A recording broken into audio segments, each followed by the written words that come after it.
अपने सबके मिथिला संस्कार पर स्वागत करै छी। अपने सबके पितृपक्ष जे कहिया हाथ से बता दै छी। पितृपक्ष शुरू हो जात 18 तारीख से। 18 तारीख के जे है से अहाँ के अगस्त मुनि के पाइन पड़त, जे टुगरा पूर्णिमा जकरा कहै छियै से पूर्णिमा छै। वही दिन 18 तारीख के बुध के दिन पड़ै छै। ओहि दिन अगस्त मुनि के पाइन पड़ै छै।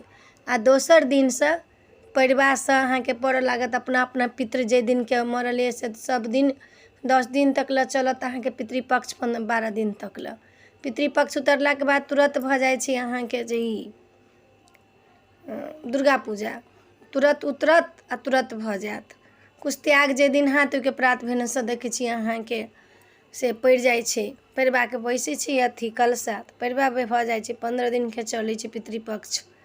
तो 18 तारीख से 18 तारीख अहाँ के अगस्त मुनि के पाइन चलत। तकर बाद में 19 तारीख के अपना पितृ के पाइन चलत। पितृपक्ष के अपने सबके हम विधि दऽ देब।